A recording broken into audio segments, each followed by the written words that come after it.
Talk में मैं हूं शशिकांत कुमार। 20 जनवरी को क्या होगा सुप्रीम कोर्ट में? हर प्रत्याशी की नज़र इस वक्त सुप्रीम कोर्ट पे लगा हुआ है। हर प्रत्याशी ये जानना चाहता है 20 जनवरी को सुप्रीम कोर्ट क्या फैसला लेने जा रहे हैं। ये इतना महत्वपूर्ण फैसला है कि जीता हुआ प्रत्याशी तो अपना नज़र बनाया हुआ है, लेकिन हारा हुआ प्रत्याशी इसलिए नज़र बनाया हुआ है कि हम राज नहीं किए तो क्या हुआ, तुम भी राज नहीं कर पाओगे।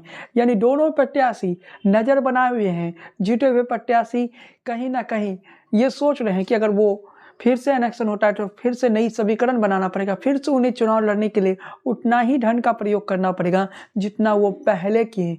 हारे हुए प्रत्याशी इस बात की मजा ले रहा है, चलो हम नहीं जीते तो क्या हुआ, जो जीते हैं वो भी तो आज कहाँ कर रहे हैं, वो भी 5 साल तक काल पूर्ण नहीं कर पाएंगे। लेकिन चलिए साथियों, आज हम इस विषय पर बात करेंगे, लेकिन साथ में आपको ये भी बताएंगे क्या सुप्रीम कोर्ट में सभी सीटों पर एनेक्शन रद्द कर देगा, यानी सुप्रीम कोर्ट सभी सीटों पर एनेक्शन रद्द कर देगा या फिर 20% ईबीसी सीटों का ही एनेक्शन रद्द होगा। इस विषय पर भी आज हम चर्चा करेंगे। साथियों, सबसे पहले आपको बताना चाहते हैं कि अगर सुप्रीम कोर्ट 20 जनवरी को फैसला लेता है जिसमें एनेक्शन रद्द करने का फैसला लेता है तो इसका प्रभाव सीधे तीसरे पेज पर पड़ेगा। इसके साथ जो बाई इलेक्शन हो रहे हैं, पंचायत का हो या फिर कहीं का भी हो, उस पर भी उसका असर पड़ेगा। अगर 20 जनवरी को सुप्रीम कोर्ट एनेक्शन पर रोक लगाता है, लेकिन चलिए साथियों वो अलग विषय हो सकता है, लेकिन सबसे पहले हम बात करते हैं कि सुप्रीम कोर्ट में क्या हो सकता है। पिछली बार जब इलेक्शन पर रोक लगाने के लिए बिहार सरकार के अगेंस्ट में जो केस लड़ रहे हैं वो सुप्रीम कोर्ट पहुंचे, तब सुप्रीम कोर्ट के जज साहब मिलॉर्ड ये कहते हैं कि अगर बिहार सरकार ने रोस्टर की प्रक्रिया में या ट्रिपल टेस्ट की प्रक्रिया में कोई गलती की है तो अब हम पूरे फैसले को पलट देंगे और एनेक्शन को रद्द कर देंगे। सुप्रीम कोर्ट ने जब पूरे फैसले को पलटने की बात कही है तो इसका अर्थ ये भी हो सकता है कि पूरा एनेक्शन को पलट दिया जाए और पूरा एनेक्शन को रद्द कर दिया जाए। लेकिन दूसरे शब्दों में हम अगर इस शब्द को समझने के प्रयास करेंगे तो सुप्रीम कोर्ट में इस वक्त जो मामला गया है वो कमीशन के रिपोर्ट पर कहा है, यानी जो कमीशन के रिपोर्ट पर एनेक्शन हुई वो कमीशन पर सवाल खड़ा हुआ है। रोस्टर की प्रक्रिया तो अगले स्टेप में आएगा, लेकिन क्या ये जो कमीशन गठित की गई है ये कमीशन वाकई सही कमीशन है? क्योंकि इस कमीशन में राजनीतिक वाले लोग हैं, जेडीयू और आरजेडी के लोग हैं। ये बातें जो बिहार सरकार के अगेंस्ट में है ना, वो लोग सुप्रीम कोर्ट में उठाते हैं। लेकिन इसके उलट बिहार सरकार की तरफ से जवाब आता है कि हमारा कमीशन के राजस्ट्रीय के जो अध्यक्ष है वो पटना हाईकोर्ट के एक रिटायर्ड जज है। जब आप इन दोनों विषय को समझिएगा तो आप आसानी से समझ सकते हैं कि बिहार सरकार इस केस में स्ट्रांग है।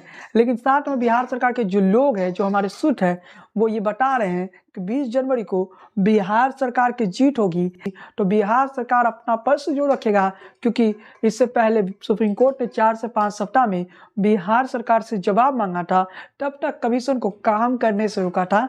कमीशन को असंवैधानिक घोषित नहीं की गई है अब तक। बिहार सुप्रीम कोर्ट ने यह नहीं कहा कि बिहार सरकार ने जो कमीशन गठित की है वो कमीशन गलत है या फिर सही है।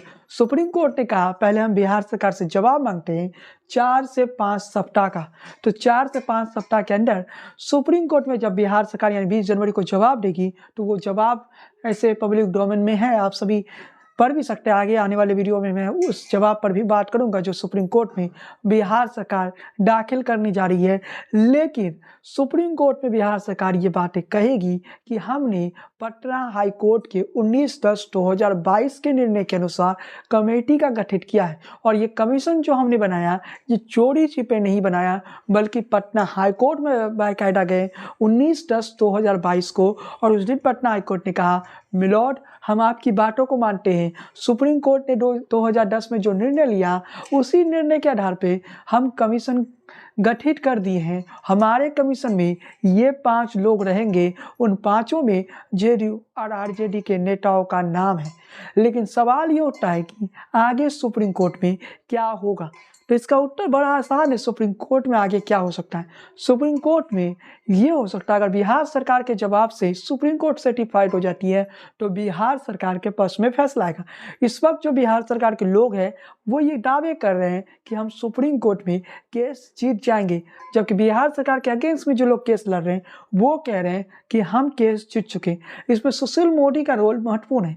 एक खास पार्टी है बिहार में जो इस वक्त इलेक्शन रद्द करवाना चाहता है और वो पूरा फोकस कर रहा है किसी तरह से इलेक्शन रद्द हो जाए। इससे नीतीश कुमार लोकसभा चुनाव से पहले एक्सपोज हो जाएंगे और पिछड़ा विरोधी घोषित कर दिए जाएंगे।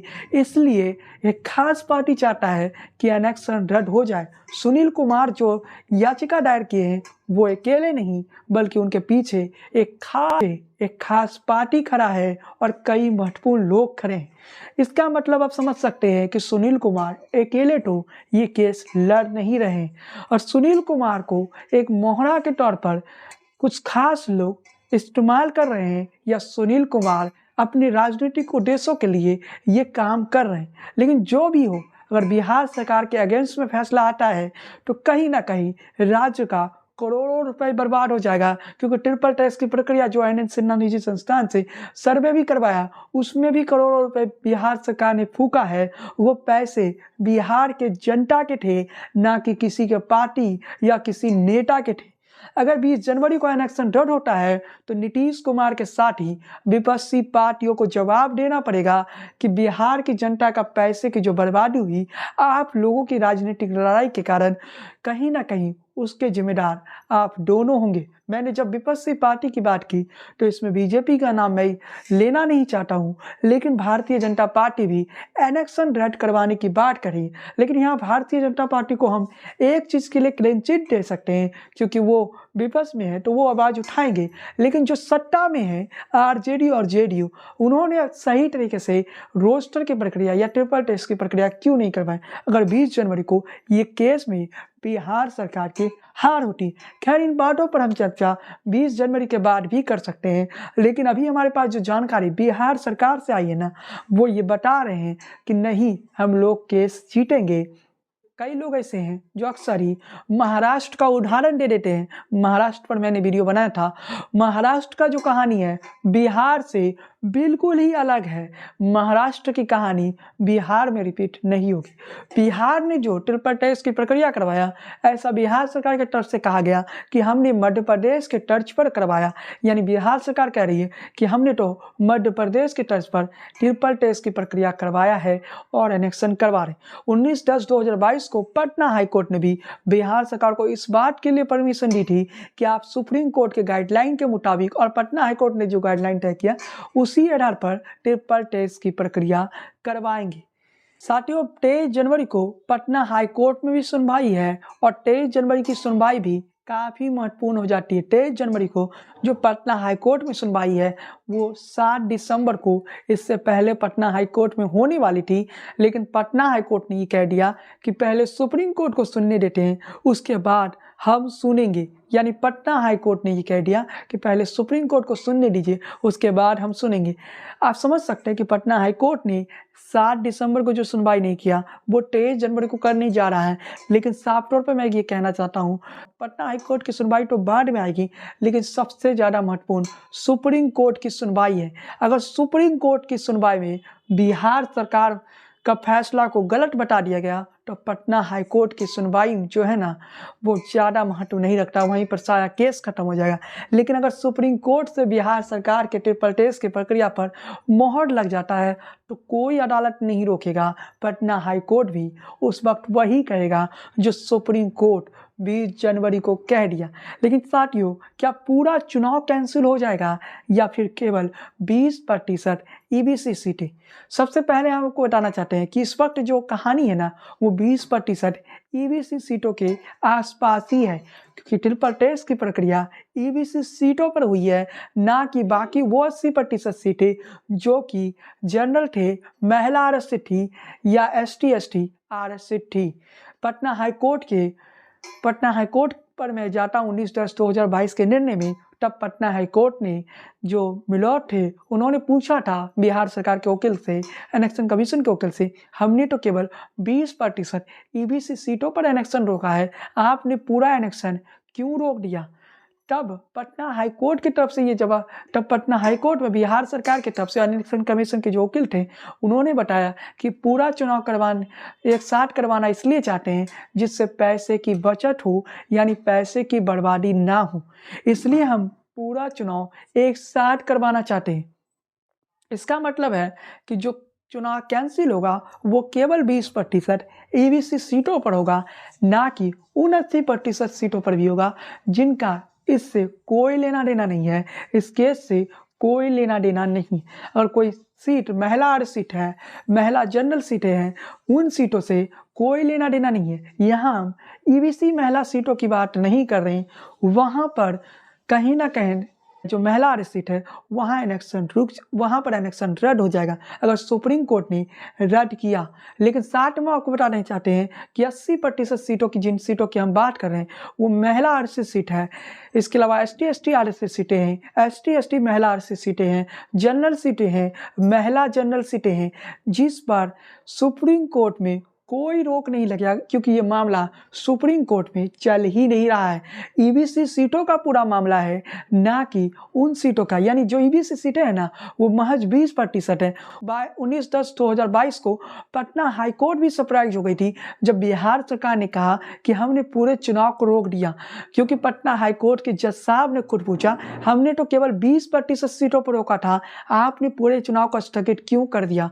तब उस समय ये जवाब दिया गया कि पूरे चुनाव का खर्च हम एक साथ करवाना चाहते थे, क्योंकि इससे हमें ज़्यादा खर्च करना पड़ता है। खैर ये भी बताना चाहते हैं कि जो विरोधी खेमे हैं ना, जो बिहार सरकार के अगेंस्ट केस लड़ रहे हैं, वो 20% सीटों के रद्द होने से खुश नहीं होंगे। वो तो पूरा इलेक्शन रद्द करवाएंगे और उनके पास विकल्प भी आ जाएगा, क्योंकि जब आप उसके बाद ये विकल्प आ जाएगा कि जब सुप्रीम कोर्ट ने 20% ईबीसी सीटों का इलेक्शन रद्द कर दिया तो बाकी 80% इलेक्शन को आप कैसे सही मानेंगे, क्योंकि सीटों का जो बंटवारा की गई, जो वार्डों की बंटवारा की गई, वो आपने कैसे डिसाइड कर लिया, ये बातें भी सामने आएगी। और जब पूरा रोस्टर की प्रक्रिया को ही सुप्रीम कोर्ट गलत बता देगा तो इसका मतलब है कि जो बिहार सरकार के अगेंस्ट में ना वो ज़्यादा पावरफुल हो जाएंगे, वो ज़्यादा शक्तिशाली बन जाएंगे, उनके पास मुद्दे रहेंगे और वो पूरा इलेक्शन को भी रद्द करवा सकते हैं। लेकिन यहाँ पर बिहार सरकार कह रही है नहीं,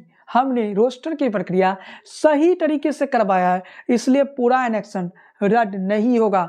यानी बिहार सरकार के बातों को हम जब सुन रहे हैं ना, बिहार सरकार के लोगों से संपर्क कर रहे हैं, तो वो कह रहे हैं, वकील के जो बिहार सरकार के वकील है वो उन्हें भी आप मीडिया रिपोर्टों में देखते होंगे, वो भी कह रहे हैं कि इस वक्त बिहार सरकार स्ट्रांग है और जो लोग बिहार सरकार के खिलाफ गए हैं ना केस लड़ने, वो कोर्ट में हार जाएंगे।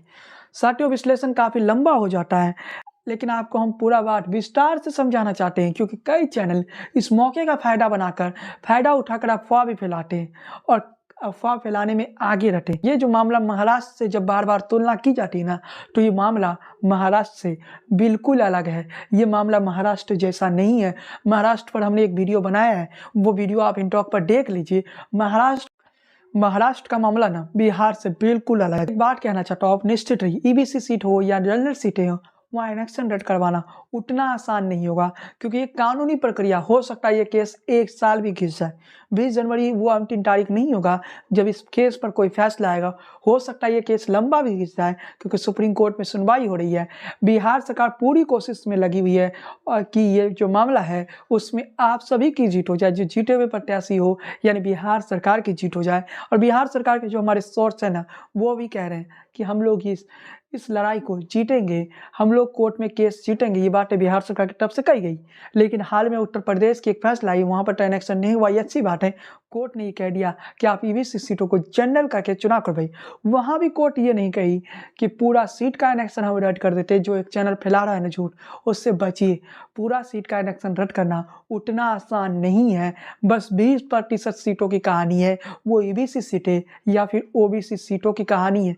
लेकिन साथियों, मैं ये बताना चाहता हूँ कि डरिए मत, घबराइए मत, कुछ नहीं होगा। जो भी होता है वो अच्छे के लिए होता है, ये तो हम सुनते हैं। लेकिन यहाँ ऐसा लग रहा है कि बिहार सरकार स्ट्रांग है, क्योंकि बिहार सरकार की तरफ से जो जवाब आ रहे हैं वो कह रहे हैं कि इलेक्शन रद्द नहीं होगा। और इधर बिहार सरकार ये भी कह रही है कि हमने एक विश्वसनीय संस्थान से रिसर्च और सर्वे का काम करवाया है। हमारे पास पूरा रिपोर्ट है, 50,000 लोगों का रिपोर्ट है, 50,000 परिवारों के रिपोर्ट है हम दावे के साथ कह सकते हैं हमारा सर्वे सही हुआ। ये बातें बिहार सरकार के तरफ से कही गई। बिहार सरकार ये भी कह रही है कि राज्य स्तर पे हमारा जो कमीशन गठित हुई है वो कमीशन भी संदाह तरीके से काम की और इसमें एक पटना हाईकोर्ट के रिटायर्ड जज भी है। लेकिन इन सारे सवालों के बीच एक सवाल तो बनता है कि बिहार सरकार ने अच्छे तरीके से रोस्टर की प्रक्रिया की, ट्रिपल टेस्ट की प्रक्रिया अच्छे तरीके से की, फिर भी सीटों के समीकरण में कुछ बदलाव क्यों नहीं हुआ। जब हम मध्य प्रदेश का बिहार सरकार ने उदाहरण दिया कि हमने मध्य प्रदेश की तर्ज पर यह काम किया है, तो मध्य प्रदेश में जो नया समीकरण तय हुआ उसमें ओबीसी वार्ड यानी ईबीसी सीटों में काफ़ी बदलाव हुई है। लेकिन बिहार में ऐसा नहीं हुआ। ऐसा क्यों नहीं हुआ, इस सवाल का जवाब शायद बिहार सरकार कोर्ट के अंडर दे। हम सबको 20 जनवरी का इंतजार है, लेकिन मैं लगातार बिहार सरकार के लोगों से भी संपर्क कर रहा हूँ, डिटेल निकालने में प्रयास कर रहा हूँ कि आखिर क्या कारण रहे कि सीटों में कोई बदलाव नहीं हुई। जैसे पहले चुनाव करवाया गया था ठीक उसी प्रकार से दोबारा चुनाव करवा लिया गया। इसके पीछे आखिर कारण क्या रहे, ये भी शायद बिहार सरकार सुप्रीम कोर्ट में जवाब दे। कई लोग कह रहे हैं कि रोस्टर की प्रक्रिया पब्लिक डोमेन में क्यों नहीं लाया गया। इसका कारण है क्योंकि ये मामला सुप्रीम कोर्ट में विचाराधीन है। कोई मामला सुप्रीम कोर्ट में चल रहा है या हाई कोर्ट में चल रहा है, उसे आप तब तक पब्लिक नहीं कर सकते जब तक सुप्रीम कोर्ट या हाई कोर्ट को दिखा नहीं देते। इसका मतलब है इसी कारण से ट्रिपल टेस्ट की या रोस्टर की प्रक्रिया सार्वजनिक नहीं की गई। 20 जनवरी के बाद हो सकता है वो रिपोर्ट पब्लिक डोमेन में आ जाए। सातों वीडियो लंबा हो चुका है, इसलिए आज की इस वीडियो में बस यहीं विराम लेते हैं। आगे मैं फिर से एक वीडियो बनाऊंगा और उसमें आपको और भी डिटेल साथियों अपना जवाब आप कमेंट बॉक्स में लिख सकते हैं। आपको क्या लगता है आगे क्या होगा सुप्रीम कोर्ट में। इसके साथ ही वीडियो पसंद आई हो तो लाइक कीजिए, शेयर कीजिए। यूट्यूब चैनल पर पहली बार आए हैं तो हमारे चैनल को सब्सक्राइब कर लीजिए, बेल आइकन को क्लिक करना बिल्कुल ना भूलें। अगर हमारे फेसबुक पेज पर ये वीडियो देख रहे हैं तो हमारे पेज को फॉलो कर लीजिए, लाइक कर लीजिए। बने रहिए इन टॉक के साथ। नगर निगम इलेक्शन से जुड़ी हर अपडेट सबसे पहले आपको इसी चैनल पर मिलेगा। जय हिंद, वंदे मातरम।